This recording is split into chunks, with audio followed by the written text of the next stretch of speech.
Welcome to SpectraCam, where we dissect the films that haunt our collective imagination. Today, we're diving into one of cinema's most unsettling masterpieces, Roman Polanski's 1968 psychological horror, Rosemary's Baby. Based on Ira Levin's best-selling novel, the film follows Rosemary Woodhouse, played with fragile brilliance by Mia Farrow, and her husband Guy, a struggling actor portrayed by John Cassavetes. They move into the historic Bramford apartment building in New York, eager to start a family.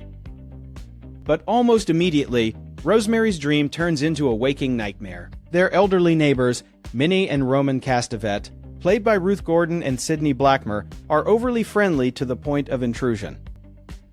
The film's central horror isn't built on jump scares or monsters, but on the systematic erosion of trust. Rosemary's Baby is a masterclass in gaslighting. Every concern Rosemary voices about the strange neighbors, the odd-tasting herbal drink, her sudden pregnancy pains, is dismissed by Guy and her doctor as the anxieties of a first-time mother.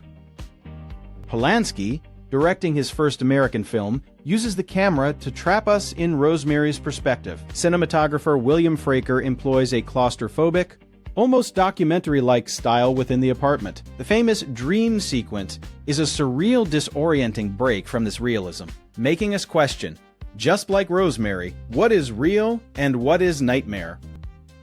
The color palette is deliberately muted, beiges, yellows, and greens, creating a sickly, oppressive atmosphere that feels both domestic and deeply wrong. The camera often lingers on doorways and listening ears, emphasizing the lack of privacy and the constant, unseen surveillance.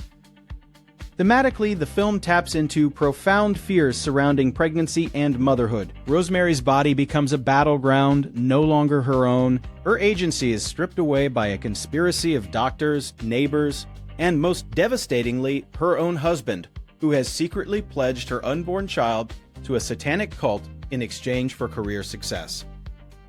This Faustian bargain by Guy is the ultimate betrayal. It reframes the entire story, not just as a supernatural horror, but as a chilling domestic thriller about spousal treachery and the exploitation of female vulnerability.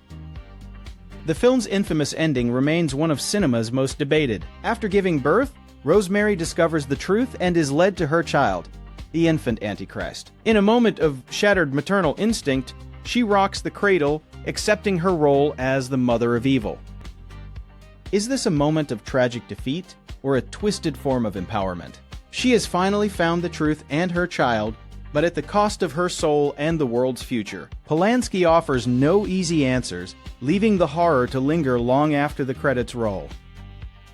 Rosemary's Baby redefined horror by moving the threat from Gothic castles into sunny, everyday apartments. It proved that the most terrifying monsters wear the faces of friendly neighbors and loving husbands. Its influence is immeasurable, paving the way for the slow-burn psychological horror of the 70s and the suburban dread seen in films and shows decades later. It's a film about the horror of not being believed, a theme that resonates with chilling relevance. What do you think? Is the ending a defeat or a dark victory for Rosemary? What other films use domestic spaces to create such profound dread? Let us know in the comments below. If you enjoyed this deep dive into the shadows of Rosemary's Baby, make sure you're subscribed to SpectraCam and hit that bell icon. We're just getting started exploring the films that shape our fears. Thanks for watching.